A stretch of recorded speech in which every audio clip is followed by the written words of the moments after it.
advantage of the opportunity. But right now is about right now. The Plan B, Ohio State Buckeyes. Give everything you got in your heart to this place. Hey everyone, welcome back to Rushing the Field, presented by Xfinity. He's Joshua Perry. I'm Nicole Auerbach, and we are previewing the national championship game. It is finally right around the corner, and it is the matchup, Joshua, that we all predicted back in August. Indiana, the mighty Indiana Hoosiers, 1 win away from a perfect season against the Miami Hurricanes. Last team into the bracket, the last team in as an at-large. Trying to say that the U is back. I think the U is back either way, but I agree. Joshua, this is a matchup that nobody thought we would be getting. And I love it. I love it. This is exactly the kind of national championship game that we would never have had in the 4-team playoff, never have had in the BCS era. And so I love it. I know not everyone's going to love it. Maybe the ratings will be down. Who cares? I love it. So I'll touch on the ratings thing real quick, because I feel like the ratings could be down, and that's not a reflection on where college football is right now or how the playoff has worked up to this point or any of that, because it is dumb that a game is going to be on Monday night. It is dumb that all weekend long, the network that is broadcasting that game will be so far up its own ass talking about the NFL game it has. And it was dumb that we had the semifinals on a Thursday and Friday night. All these things are bad, I think, for actually grading the sport and where it's at in the coronation of a champion in that process, because we don't even play the games on the day of the week when we usually play. Get that out my system up front. No, I'm glad you said it. I agree. Yeah. And I also, I said this, and I wrote an article on NBCsports.com about the calendar. And I put in there that there's 2 rounds of NFL playoffs between the semifinals in the championship game for the CFP. And someone said to me, that feels a little bit disingenuous. And I'm like, no, do you remember last year? Everyone was so done with the college football season because you're so deep in the NFL playoffs by the time you get to that Monday night. It's also a holiday. It's Martin Luther King Day. It's so late in January. And you look at next year, by the way, because this year that game's on the 19th. It's the 25th next year. It could go even later. The way that this is spaced out and the amount of time between rounds is a problem. So I'm glad you said that. I'm glad you said that right out of the gate, because I'm excited for the game, but it also feels like it's been forever. They put the bracket together, 5 weeks ago, 6 weeks ago now? Yeah. That's too long. I mean, really thinking about what you said with the NFL having 2 rounds in between, the part of the issue is there are only 2 teams playing. And so rabid college football fan, you're going to watch that. Pretty casual college football fan, I'm sure you're going to watch it. But there are a lot of people who have just completely turned the page to only consuming NFL because there's just not that much college football inventory at this point anyway. So the whole thing is pretty nonsensical in terms of how they've done TV with this. Not only the dates, you and I probably both agree that there should be multiple television partners that are a part of the college football playoff. And when expansion comes, I think that should be in the center of the conversation. But that's not what this podcast is about. The thing that I will say is I am never, and you listen to me, Nicole, I'm never doing a bracket in the preseason ever again. I'm going to make you do it. You look like we're going to do it in August. I'm going to make you do it again. You get to this point of the year and you're just like, damn, I'm dumb. I couldn't see it. I should have seen certain things that I didn't see. And it's a fun exercise because all of us experts end up being so wrong. I know. Did you see that graphic going around of everyone's preseason national champion pick? Yeah. I still, mine didn't even make the playoff. Mine didn't come close. Mine was Clemson. Did you have Penn State? You did, right? Penn State. Yeah. So they fired their coach, and right. Our 2 teams played in the Pinstripe Bowl, which is not famously not part of the playoff. Okay. So we'll get into some of this actually, because I do want to talk about the CFP expansion conversation, because commissioners will be meeting in Miami this weekend. So we'll get to that after we do a game preview. Just want to go through some news and notes before we also dive into Miami, Indiana, because there actually was some huge news this week. We had been waiting on Dante Moore's NFL decision because it hit the deadline of everyone that's not playing the national championship game needed an answer. This is someone who is projected to go potentially as high as number 2 overall to the Jets, but top 5 pick. Last time out, when we saw him against Indiana, it was rough. It was really rough. Some of that was on him. Some of it was his running back bumped into him and caused a fumble. There was a lot.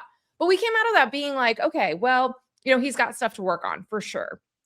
Is he going to? Like, if you have the opportunity for life-changing money and it's like a $45 million deal or whatever it is for the number 2 pick, a lot of guys take that. And we saw quarterbacks last year that would have had much higher draft stock come back to college, the Garrett Nussmeyers, the Drew Allers, the Cade Klubniks, and then that really fell off this year. So all of that was the backdrop to this decision for Dante Moore. And he decides he's coming back to Oregon. They're going to be spending a lot of money at the quarterback position because they just added Dylan Raiola to the roster as well earlier in the week. Now, we assume, of course, that they'd had conversations about like, well, if Dante comes back, if he goes, right? And I'd seen reporting that said that he's comfortable sitting, if Dante Moore was going to come back. And this is a program, Joshua, that has actually done this before. Like, if you want to look for an example of 2 quarterbacks, and including a backup quarterback with starting experience, they've done it. Dylan Gabriel into Dante Moore. Moore decided to go to Oregon knowing he wouldn't be the starter for a year. But it's still really interesting. It's going to be one of the major offseason storylines, especially just in general, that Oregon is going all in. National championship aspirations, of course, again, bringing back a bunch of their defensive stars. Evan Stewart's coming back. Like, a bunch of guys are coming back for these Ducks. Were you surprised, though, that Dante was one of the guys coming back to Oregon? No. And I feel like there are kind of like 3 angles on this thing. And the first angle is Dante Moore in his collegiate journey. He has valued his development over just about anything else. You mentioned the idea of going to sit behind Dylan Gabriel as a guy who started as a true freshman. And then he decides when he could be the number 2 overall pick. Some people had him number 1 on the big boards. And I don't think that having a bad game against Indiana was something that would have changed people's minds on that. But the idea that he could have gone number 2 overall and said, I'm going to come back, is 100% regardless of NFL draft valuation, I need to get better as a player. And the best way for me to do that is to spend another year in college. I think the second thing is, which is really interesting to me, is this idea of making decisions regardless of what the draft stock is. You could make an argument that his draft stock won't be higher next year. You make an argument that he might not go number 1, might not go number 2 next year. But he's saying that for the longevity of his career, he needed to take that pause, really think about his decision, and ultimately come back to become a better player. I think that is really a unique thing that he's doing. And then the number 3 thing for people who are looking toward the NFL draft, really weird quarterback class right now. Such a weird quarterback class. So actually, let's start there. I texted our buddy Chris Sims immediately, trying to make the case, like, is Trinidad Chambliss, would he be QB2? He hasn't even declared, and like, he's trying to get his extra year of eligibility at Ole Miss. So I guess he doesn't need to declare, like, he would just be draft eligible, but he's trying to come back to college. And then Sims was like, I gotta dive into these guys to hit me up for the Super Bowl, and like, also was like, the size though is going to be a problem for him. So then I was like, all right, so it's going to be Ty Simpson as QB2. And he's like, that's probably where he'll start. No, he said that's where like the NFL consensus will probably start there. It could change, but that is probably where it starts. He has been inconsistent. We talked about this over the second half of the season, how he looked like a different quarterback. It is going to be such a fascinating quarterback class and then debate. And then obviously everyone thought Arch Manning was going to be the quarterback, like the crown jewel of this class.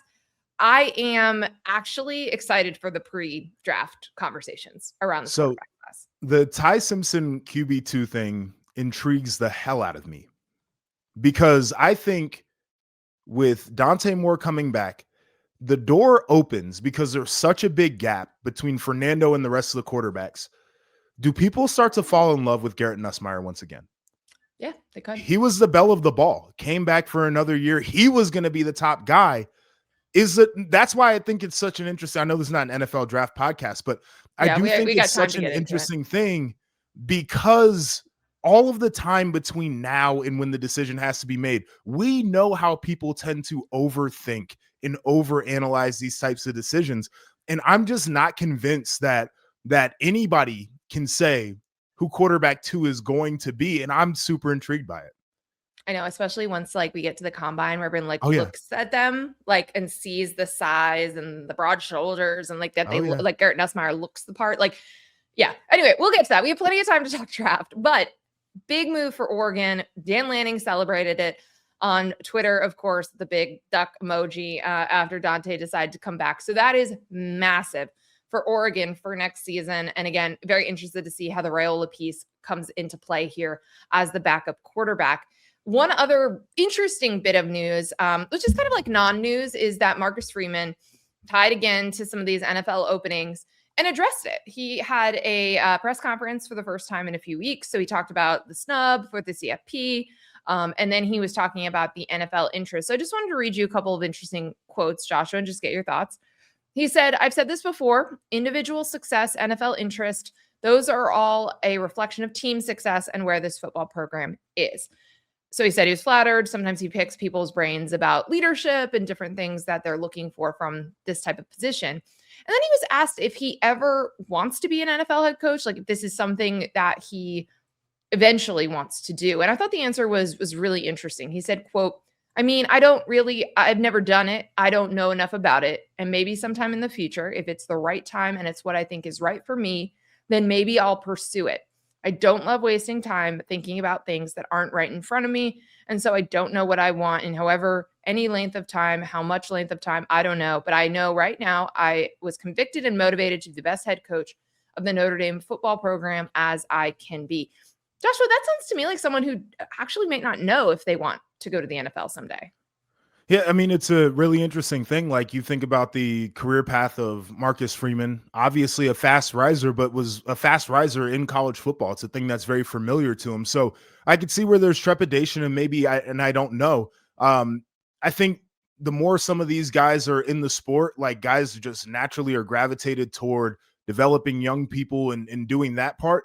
I think other guys, as they get more into the sport, they're like, got to get my time back. Like this college football stuff is insane.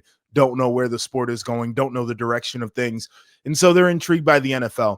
I thought one of the most interesting parts of the conversation that he had was taking meetings to gather information, to just be more global about the sport of football, to become a better coach, to understand a little bit more how these organizations run as college football is kind of trending toward being more NFL. Like, what does the front office look like? What do GMs look for in players and coaches when they're adding to their staff, when they're evaluating things? I thought that part is like really smart. You don't miss an opportunity to learn as a coach. And it's really hard. Sometimes guys don't want to give up all their secrets. And what a better opportunity to learn and to develop than to sit down with NFL people and just pick their brain while you're doing interviews. Yeah, I thought that was interesting too. And just in general, that NFL teams are interested in Marcus doesn't surprise me. I will say one thing that really bothers me about the way that the NFL voices talk about college coaches, though, and you know what I'm going to say. Mm-hmm. It's that, like, it's the way that we had this conversation so many times about Bill Belichick coming back to college was that, like, it's the JV version of the sport. So it's like easier. So therefore Bill Belichick was absolutely going to be a success, which he wasn't, at least not in year one.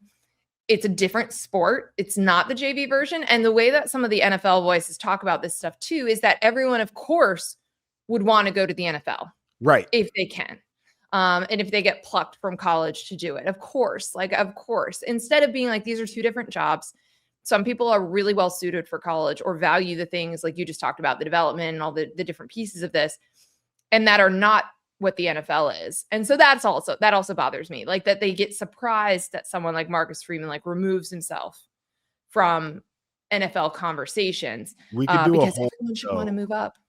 We could do a whole show on this idea of like the NFL people, NFL media turning their nose up at college football. And like there was one person who was basically like, oh yeah, you call him and you don't let him off the phone. Like that's your guy. And it's like, brother, that's not how it works. Like, and this is not to disparage anything that's going on, but like, I'll just put this out here. Like, would I rather be the head coach of the Cleveland Browns or the head coach at Notre Dame? Like one of those things is absolutely more stable. One of those things I trust a lot more than the other. Like I would be the coach at Notre Dame over some of the NFL openings because they're dysfunctional organizations that just can't get right. So like this whole idea of, oh yeah, they got to, like nobody has to go, and better to be in college football with stability than to be in the NFL just for the sake of it. 100%, especially when you are like a perfect fit at a place, really have things going. You have a ton of talent. It's going to be a championship chase season next year with CJ Carr. And you have a lot of small children that are in a school system that they can actually, because you have stability at Notre Dame, go to the same school year over year over year. I think that stuff is valuable. We just don't talk about it a lot. So Marcus Freeman, of course, staying put at Notre Dame. And that'll wrap up our news and notes segment for now. Let's talk about this game. It is fascinating. I'll set up both of the storylines, of course, for Indiana and Miami. But I'll note, first of all, that Indiana is favored by 8.5 points. This game, I believe the spread opened around 7.5 points. So it's moving more towards an Indiana blowout, which I think makes sense. I mean, this is an Indiana team that is the number 1 seed. They are undefeated. All the things we have thought, like, oh, maybe coming off a bye, maybe that would be a problem for them. Maybe a rematch could be a problem for them. Not problems for them. They're blowing people out. They are the bullies. They're at the same time a Cinderella because of the history of their program, that they entered the season with more losses than anyone else in the history of college football. But they're also a bully, the way that they But they're the number 1 team. Right. And they're the number 1 team. You have to like try to keep both of these thoughts in your brain when you talk about Indiana. Like, it's so interesting, actually. Like, just to go on this tangent, you have to talk about their history. And like, we have to re-emphasize that, because like, that's what's so stunning about this. But also, they're so good. They don't make mistakes. They can throw it. They can run it. They can stop the throw. They can stop the run. They're good on special teams. They rarely, are penalized. They haven't lost a fumble since the first game of the season. Like, there's no weakness, but they're also a place that has historically never had success in football. So like, we have to put those two things together, even though we've gotten used to the idea that Indiana is good. We do need to, like, that explains why there's like going to be a sea of Indiana fans in Miami this weekend. Like, that explains why everyone's brains are broken and that they're coming up with conspiracy theories to talk about Indiana being this good, because like, people are not grasping that that's this your is alma real. mater's fault, by the way. No, it's not. People would have come up with conspiracy theories either way. I know, but since the one was actually true, since we just saw what happened, like it opens the door. They're like, there's the impact of great coaching is so evident with Indiana, and they obviously have a lot of veteran players. So they're so prepared and they communicate on the field, and that has confused people.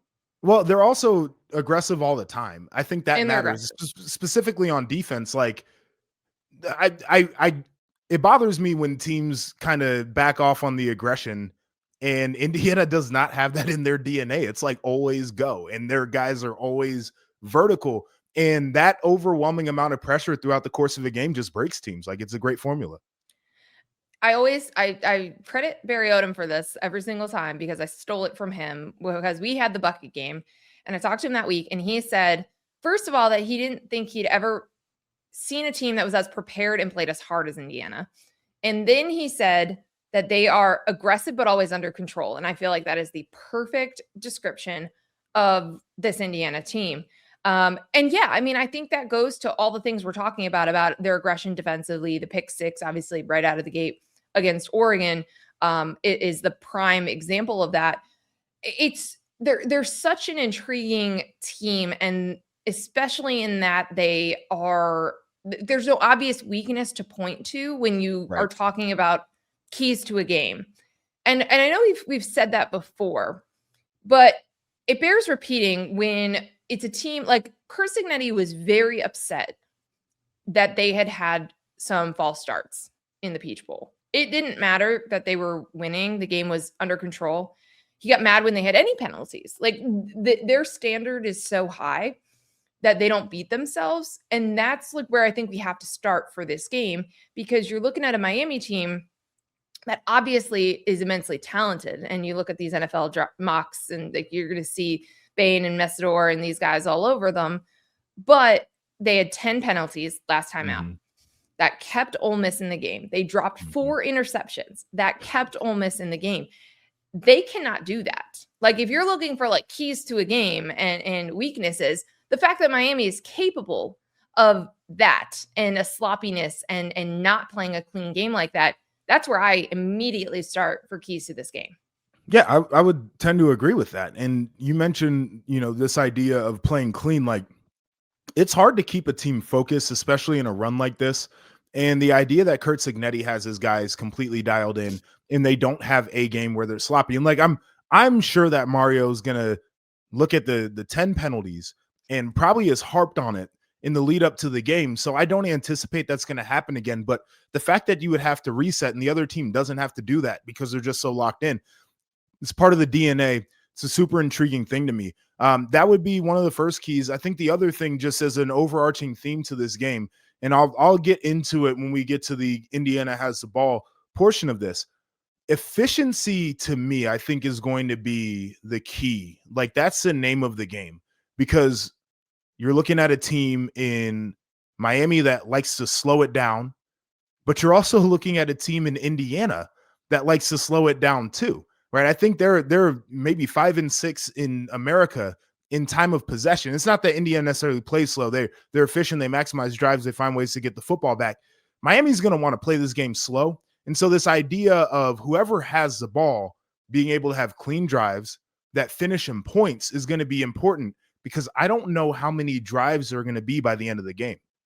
I think that's a great point, because especially when Indiana is playing well, which is often, they're just really good at piecing together first down after first down after first down and just eating a lot of clock. And I think that that's going to be really important. And we'll get to like key players and stuff. And that's why Mark Fletcher Jr., spoiler, is going to be huge in this as well. But again, the big picture before we get into some of the actual X's and O talk is that you have an Indiana team trying to win its first national championship, would be the third straight Big Ten team to win a national championship, 3 different teams. The flip side you have is Miami, the last team in as an at-large, very divisive, very polarizing. We debated them for 6 weeks leading into Selection Sunday, and they make it, and then they beat 2 SEC teams and the defending national champs, Ohio State, to get here. And you've got Miami playing this game at home, the site of their greatest accomplishments. Many of their greatest accomplishments in the history of the Miami Hurricanes program have been at the Orange Bowl. They get a home national championship. Like, I love just in general the paths that these two teams took to get here and what's at stake. Either way, it's going to feel like a changing of the guard or something wildly new and refreshing for the sport, because either it's going to be the U being back and winning a title for the first time in a quarter century, which feels like a really long time there, or Indiana doing the unthinkable in 2 years, turning around, again, a program that started this current season with more losses than anyone else in college football. We'll get into, well, actually, let's do this here, Joshua. Let's talk about what this matchup means for like college football as a whole. Like, are people going to respect the ACC more next year? Are people going to continue to freak out about no SEC team in the championship game for the 3rd straight year? Are people going to try to duplicate what Kurt Signetti has done? Can you duplicate it? Like, what are going to be the lasting takeaways from a title game that is the Indiana Hoosiers versus the Miami Hurricanes, with Indiana favored? It's insane. So this idea of people respecting the ACC more, maybe giving the Big Ten the shine that they do deserve, I'm not sure that happens, because it's so ingrained in the way that we have talked about the sport for a couple decades now that I think it's still too new for people to kind of get off of their high horse about the SEC and where they belong. And of course, some of the network relationships and all the different things and the talking heads that you see the most are, they have their thoughts and opinions about where college football stands. But I think it's undeniable, if you break it down, that this thing is much more open than it used to be. And there are more teams that are at play, and these teams are from different conferences in the Southeastern Conference. The idea that we looked at the ACC to start the year as an also-ran, it was like, it's the Big Ten, the SEC, and then you've got the ACC and the Big 12 over there kind of at the kids' table, and then the group of 5 below them. It's like we can't do that anymore. And I know Miami's just one team and they only had one representative, but you start to look at some of the stories about teams that were competitive in that conference and the directions that they're headed. An SMU who beat Miami, that's a team that is well-resourced, and they have been really good in back-to-back years coming into that conference. Like, it's a very intriguing thing for me. you talked about the roster building philosophy and the Kurt Signetti philosophy. Here's the thing, man. I'm seeing it right now, a little bit with my alma mater and their portal approach. They want to get older. They want veteran guys. I talked to Ryan Day after they lost to Miami, and one of the things that he said to me was, last year we had a very veteran team. And I think that was one of the key differences in our ability to really close the season out the right way. I think coaches are bought into this idea that production, right? Proven production matters more than stars and upside when you're trying to win today. And you have to develop players in your program. All that stuff is still going to matter. But when you can fill in with proven production, I think coaches are starting to realize that's the way that you should go. So a lot of impact here. I hope that people give a more balanced look at the sport. The roster building thing, I think, is super intriguing. But this is one of the outcomes that I'm glad that we have, where for the first time, I think ever, Ohio State and Alabama weren't playing in the semifinals of a college football playoff, right? Like, these are things that makes the sport more palatable to the common viewer. Maybe something that a guy like me, who bemoans the idea of having this huge playoff that's going to expand, doesn't love. But if we're going to do it, I'm glad it's happening this way. Yeah, I think it does. This championship game probably does make the selection committee feel great, right? Like, Miami was their last team in, and that team went on this run and got to the title game. I think whenever you have teams that wouldn't have made it in the previous model, and this would count for Ohio State last year because they were the 8 seed, they would not have made it in a 4-team era. That helps validate the system, or at least why it's big. It doesn't mean that like the process is right. Like, you and I talk about that all the time, about the selection and seeding process. But it does mean that, like, if you're this, if the tent is this big, at least you're catching the right teams. And so I think that's an important takeaway of this championship game. I do think the other thing is that when we were talking about buys and long layoffs and stuff, if you're a really good team, that doesn't matter because it didn't affect Indiana. So I think we can put that to the side, even though I'm sure people will still argue about it. I think that the idea of production versus potential has been such a great question that every coach and every coaching staff has had to answer since the portal opened. And there have been some years where potential has hit, and it's allowed people to believe in it.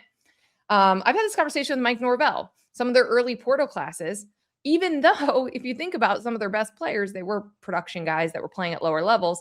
But if you think about even the way that like people track the portal, people rate portal classes, so much of that is tied to high school recruiting rankings.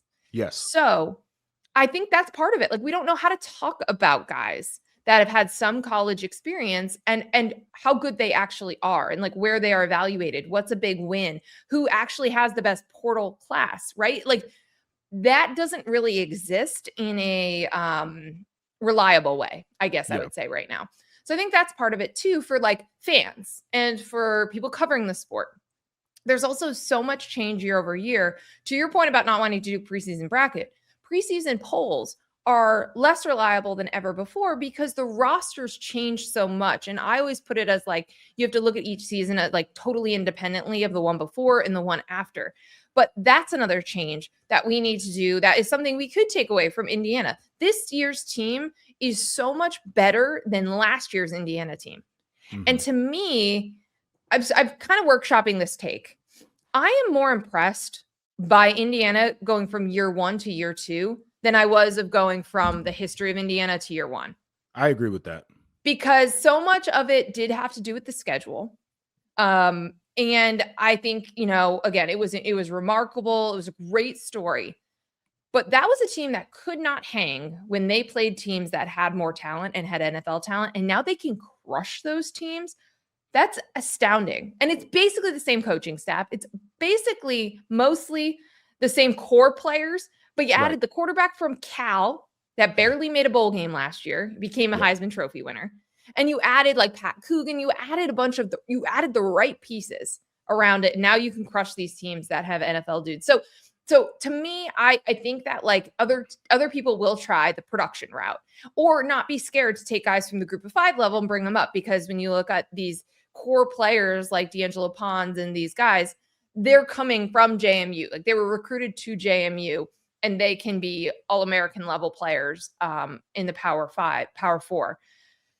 I just don't know if anyone else is going to be able to do it. Like Sig, his brain is wired a certain way. That staff has been together for such a long time. I don't know that, like, even if you just throw money at this and say, spend like a major college football program, you know, you got an AD and a president that believe in the program. I just don't know that it's ever going to work the exact same way, because I do think you kind of need a unicorn as the head coach. I've asked the question because of my insane take about Sig being the GOAT, but like, would Urban Meyer have been able to turn Indiana around and give them the same circumstances? Right, we're in the portal era, we got NIL, all that stuff. Would Urban have been able to do it? Would Saban have been able to do it? Could Kirby do it? Like, we're watching Dan Lanning right now. He's got as big of a check as anybody and keeps coming up short in these situations. Like, it is a really interesting thing to think about how difficult what he was tasked to do was to begin with, but actually being able to execute on it. And to your point, this jump is more impressive. I've won a championship before. I know how difficult it is to do. There's so many things that have to happen the right way, right? Like, there's so many things that can go wrong, and to avoid all of them to get up to this point, like they're able to close it out as a lot of people are predicting. I mean, again, nothing quite like it that I've ever seen. All right, let's get into this game. I want to talk about the quarterbacks first, because we've got a great graphic if you're watching this on YouTube that we'll put up comparing the two. You've got the Heisman Trophy winner and Miami kid, Fernando Mendoza, at Indiana. You've also got Carson Beck, which we have talked so much about him on this podcast over the last couple of seasons. This is why Miami spent that money. This is why he came to Miami in the first place.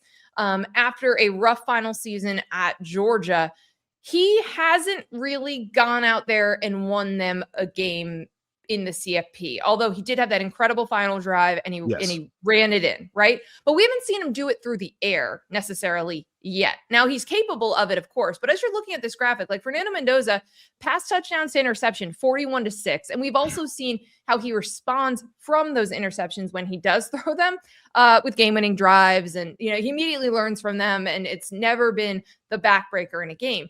Carson Beck, 29 touchdowns to 11 interceptions. He has thrown them in bunches in their losses in the middle or early November when they had those couple of losses. Ultimately, though, you know, this game is going to be a story about these quarterbacks, because we know what we're going to get from Fernando Mendoza. And I think there's going to be a lot of pressure, Joshua, on Carson Beck to keep pace. You talked about like time of possession. I think they're going to need to sustain drives. He's going to have to go out there, I think, and win this game with his arm. I said it last week that, like, I felt like Oregon to beat Indiana Dante Moore was going to have the game of his life. I think Carson Beck's going to have the game of his life to beat Indiana. I tend to agree with that. You mentioned this idea of throwing interceptions in bunches. He's avoided it through the postseason, so he's going to have to keep one more together. And you look at the numbers there in terms of completion percentage, in terms of yards per game, right? In terms of yards per attempt, pretty even. Right. So like this is a guy who is super veteran in Carson Beck, who has played a ton of football. He's gone through the ringer in terms of the way people talked about him when he was leaving Georgia and the doubt that he faced this year to start his career at Miami, and then the middle of the season coming off of that. So I think he's got what it takes. But once again, feels like there's a pretty big gap in these quarterbacks. You mentioned all the great things about Fernando Mendoza and just his efficiency, his operation of that offense, doesn't make the same mistake twice, responds to adversity very well, has been extremely productive this year in terms of getting the ball into the end zone. Carson Beck is more the game manager, and I think he's going to have to manage this one. But I do think there's going to be a moment if they're going to win this football game where he's got to be the Carson Beck we saw on the last drive against Ole Miss. Throws down the field, use your legs, keep them on schedule, that type of thing. So very intrigued by this matchup here. And for all the great things Fernando Mendoza has done, it feels like there's zero pressure on him. And I know obviously a lot of pressure to win Indiana's first national title. Pressure skews to Carson Beck because of his journey and how they got here. And I'm very interested to see how he responds to that. And Fernando gets to do this at home as well, right? We talk about Miami having a home national championship. Fernando gets to do this at home. Grew up in Miami, South Florida kid. His dad played with Mario Cristobal. Like there's Wild so many stuff. interesting ties here. Let's talk about when Indiana has the ball, the keys to the game, because you mentioned Fernando not really having a ton of pressure. I feel that as well because nothing has really gone wrong. Like there's nothing we're going to point to as a concern. I think they're really balanced as an offense, right? They can run it. They've got two great running backs. They've got a bunch of different receivers and guys that Fernando Mendoza can throw the ball to. I think that's actually like Charlie Becker's emergence in the second half of this season to give them yet another offensive weapon is kind of underrated, right? Like, I mean, we've all talked so much about Elijah Surratt and Omar Cooper Jr. And Omar Cooper Jr. is the one that has the catch that's going to live in the history books at Penn State with the toe tap. But having Charlie Becker, having another guy that you got to deal with as a defense, I think has been a huge factor for them as they have, again, extended drives, the big explosive play potential that Becker has, the hands. He is a touchdown threat at any point. So you're going to be able to see, like, I just feel like Fernando's great at getting everyone involved. They're great at running the ball. They can do that balance. The offensive line, which was a finalist for the Joe Moore Award, got so much better and better over the course of the season. It's a ton of confidence that you're playing with. And I think that it's going to be about sustaining those drives. I don't think you're going to really be able to force Indiana into making a ton of mistakes, but your hope for Miami is that those bookends, Bain and Mesidor, can pressure Fernando Mendoza, can at least make life a little bit more difficult to him. You can get after him. And listen, that may not be enough. Alabama sacked him twice and got a 3 and out in the first drive of the Rose Bowl. And that did not matter in that game because Indiana learns as they receive information, they learn and then they address it moving forward. But I think that's what you have to do. You have to hope that Miami's defensive line does the thing that we have seen it do against a lot of really good offensive lines and quarterbacks. And that is just make life much more difficult than they are used to and put pressure on Fernando Mendoza, make him think about his footwork, make him go through his progressions, make him nervous. I think that's what you have to do. And you have to hope that that defensive line can make an impact on this game, can really kind of drive decision-making by Indiana. It's an interesting thing to agree on that putting Fernando Mendoza in the hopper and making him the guy who has to beat you is probably your best case because he won a freaking Heisman Trophy.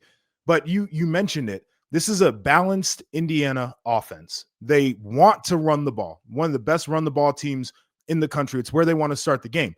Part of the reason why is because they build their offense off of RPOs and play actions in the throw game. And so when you have the run available to you, you're on schedule, you can take play action shots down the field, you can get into your RPO game because then when you run the ball, it's going to suck the defenders up toward the line of scrimmage. You get the favorable numbers in the pass game. They have been surgical with it. So to me, where this starts is you have to take away the run game for Indiana. Easier said than done, but that's job number one. And that does two things for you. Is number one, it puts you in a spot where they can't possess the ball as much as they want to, right? Because if they're not getting successful runs, well, now they're going to have to try to get that yardage back, get a couple incomplete passes, the clock stops. We know how this thing goes.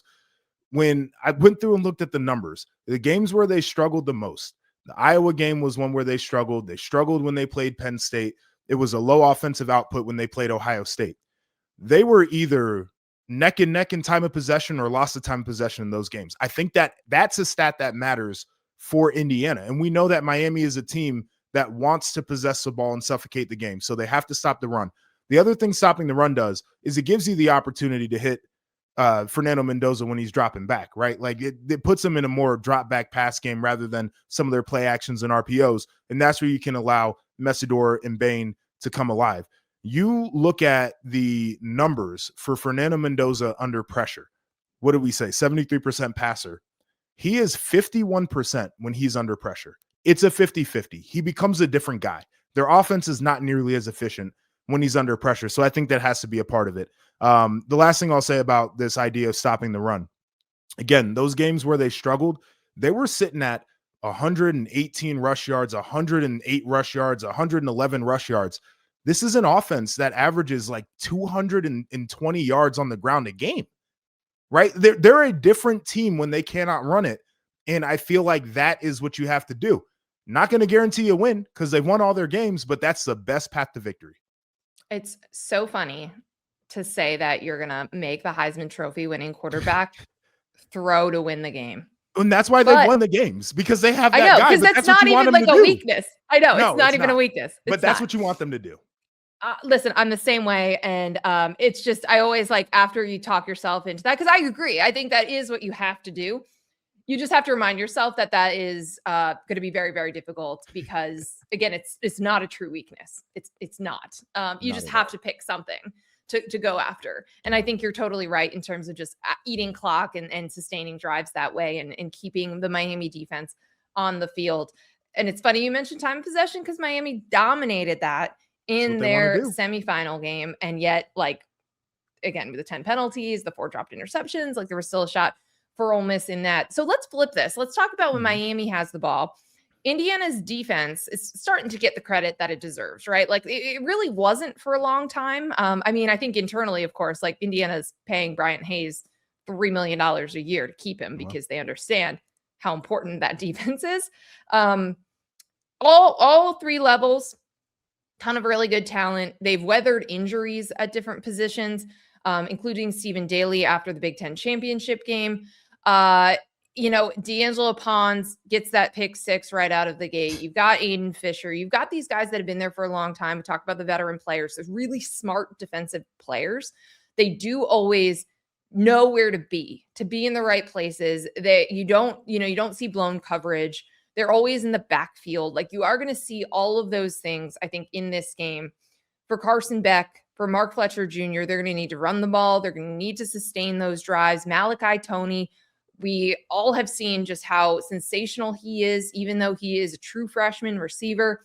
He's got to be a factor in this game for them. What are some of the keys for how Miami, like stylistically, what do you think they need to do outside of obviously just keeping pace? Because I do think Indiana is going to score points. Indiana is going to sustain drives. Miami needs to do that, but tell us exactly how. Yeah, so I think it's going to start up front with them. And this is where Mario Cristobal would love for the game to start anyway. But it's been an offensive line that's done a great job in creating run game in the postseason. And they've done a great job of keeping Carson Beck clean. And so when you look at Indiana, what do they do well? They move guys in their front 7 to create unblocked players. They want to create negative plays in the run game. They want to hit quarterbacks in the throw game. I think this is a game where you figure out if Mario and his offensive line and that culture and the way that he wants to win can really do it for him. So those big guys up front, I think, are going to have the pressure on them. Wouldn't be shocked if we saw some of the 6 offensive lineman sets. Wouldn't be shocked if we saw some of the tight ends in there as well, just so they can really establish that mentality that they want to win on the line of scrimmage. So I think it starts there. Pass pro run game. Mark Fletcher is going to have to be big in this one. I mentioned it before. Efficiency in drives is going to be huge here. They have to be on schedule. You can't let Indiana get you into 2nd and 9 situations. With Carson Beck throwing the football the way that he has down the field, his arm just looks like it doesn't have the velocity on it that he would need. You don't want to be in a lot of those situations. So I think being effective in the run game on early downs is big, but that also means where Carson Beck has been phenomenal this year by the numbers. Do you have a screen package that you really like for this week? One of the things that you love to do to an aggressive front is throw screens on them because you get all those guys running upfield and now you're going the opposite direction. That's an extension of the run game in my mind where it can keep you on schedule. So the efficiency factor to me is big, and that's going to be that offensive line going in there and being exactly who they believe they are. Mark Fletcher Jr. getting them some tough runs because the yards are going to be hard to come by. They always are against Indiana. And then can you sprinkle in some screen game to maybe take that aggressive edge off of what Indiana wants to do when they start getting into their pressures and their simulated pressures? Maybe slow them down with that. It's also so interesting. You talk about how well they have protected and run it in the playoff, because that was not always the case in the regular season. Was not. I'm looking at this now. 3 games under 100 rush yards in the game. Obviously, there was 63 in the loss to Louisville. And they've just had those games where it didn't work or they weren't calling it this. And so I do wonder with the play calling for Shannon Dawson. I have screamed at the TV multiple times during this CFP run when they've tried to get too cute, when they've tried to call a trick play instead of just running the ball, or instead of just like a basic offense or something that was working. I think it almost cost them against A&M. They should have won that game more handily if they just ran it. Like, thank God they started handing the ball off to Fletcher in the second half. I think that is a factor here. How are they going to call this offense? What is going to be? How are they going to string together these plays? When are they going to take shots? Of course they will do that. But I think the trickery and like trying to be too cute is going to cost them, especially against an Indiana team that will be prepared for that. Yeah, this is not a get Malachi Tony throws type of game to me. Right? Maybe they believe I hope they that's don't. part of their philosophy. I hope they don't try that. I feel like I'm like 50-50 on them trying that. No, I think they might try to do it. I don't think that's the game, right? Like, if this is one of those things where you got one shot to finish off the season, right? There's nothing else after this. And my belief, if I was coaching, is I'm going to die as who I am. And so if I'm an offensive line guy and I think I got some tough dudes up front, I got a first rounder playing tackle for me, I've got a running back who has been phenomenal this postseason. It's who I'm going to be. Win or lose, like I'm not going to walk away from the game being like, damn, I wish I wouldn't have called some of those gadget plays. Like, I'm going to walk away from the game saying, you know what? We ran the ball. We tried it hard. We wanted to be the bully. That's just a better team than us, and it is what it is. Same. I'd rather, and this is why I love, like option football when it works really well, or like when Army is going for it on fourth down all the time or whatever, where you're just like, it's coming. Yep. We're going to try to do what we do best, and you're going to know what's coming, and we're just going to do it better than you. And I always respect that. And I think that's right. I think that's the right way to, go down fighting if you're going to go down in a national championship game. You mentioned fourth downs real quick. I think that's going to be a part of this for Miami too. I mentioned this idea of efficiency and closing out drives with points and possessing the football. You get it 4th and 3 in you're close to the 50-yard line. Like, I think that might be a go for it situation in this kind of game. I agree, especially as the underdog. Any X factors that we haven't hit on in this game that you want to make sure we get to? The few players that I'd like to hit, Isaiah Jones for Indiana, linebacker. And when Aiden Fisher was banged up, we saw him. Like, to me, Isaiah Jones has been one of those unsung hero type of guys for his ability to be aggressive in their simulated pressures and to create negative plays. But also, he's just been really good against the run generally. And as much as I've talked about Miami running the football, that's a guy that I think needs to be able to step up and have his way. Flip side of that, for Miami, it's rare that you would say that an offensive lineman would be an X factor. Maui Noah, like, this is one of the guys that people talk about as one of the best players in college football. Shouldn't be a pressure coming from your side, brother. Like, it can't, right? Not in this game. And if you are supposed to be a top guy, which I believe he is, you got to be locked down, right? So those are two players when I'm watching tape where I'm like, might not be the first guys that come to mind, but they can have a big impact on how this game plays out. And I'm going to just throw in, again, it's not like anything out of the ordinary, but I do think because there is so much attention on Kaelon Black, that Roman Hemby, 100%. He's been our guy. We've loved watching him at Maryland. So like, yes. I just always, I think he's a little bit underappreciated because he's number 2.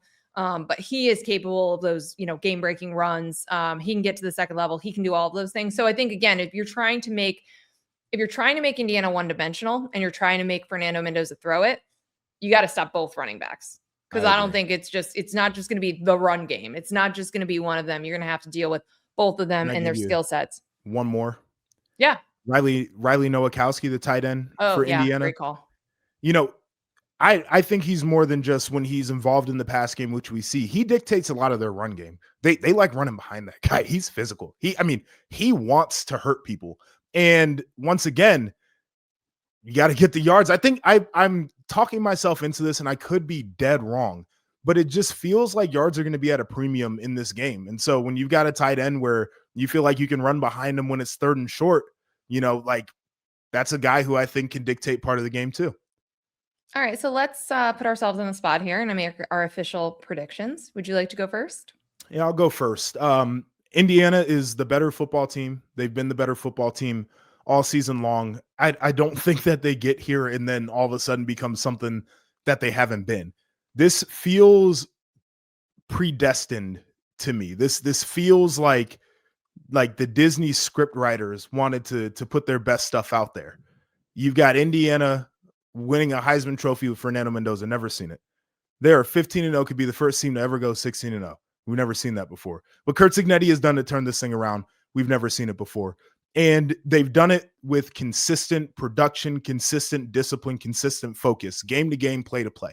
So I'm picking them. I've got a score of 24-14. Think it ends up being about a 10-point game here. I don't think it becomes super high scoring on either side because I genuinely do believe that both of these offenses are going to have moments where it's not as easy to move the football as it was in some of the previous matchups. But Indiana, to me, is just the flat-out better team, and I'm picking them. I am also taking Indiana. I looked back at my predictions right after Selection Sunday when I filled out a bracket. Now, I got a lot of the individual games wrong, but I had Indiana winning the whole thing. And the reasoning was this is just a really sound football team. They don't beat themselves. They're very reliable. Again, whether they run it, whether they throw it, they're very good at shutting down other teams when they run it or throw it. Their special teams are sound. I basically sound like Dan Lanning after the Peach Bowl, where he says like they don't have a weakness because they don't. And so the only reason there would have been at that point in early December to not pick Indiana was just believing that they can't do it because they've never done it. And I'm tired of or doing believing that Ohio State was going to get hot, which is what a lot of people did do that, or they believe Georgia would stay hot because of the way they finished over here did. Yeah. But people also felt that way about Georgia with the way that they were playing. No doubt. In the month of November. But I just decided that I am done doubting Indiana. I've been there for a while now. I'm not really doubting them, but if they believe that they can do these things, I believe that they can do these things. And they certainly do. They play with a ton of confidence.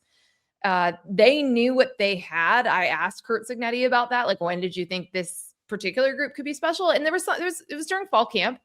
Because again, you're just seeing how those pieces that you've added come into it, and you're watching that growth from Fernando Mendoza because they were worried about his footwork. They were worried about some stuff when we were there in the spring.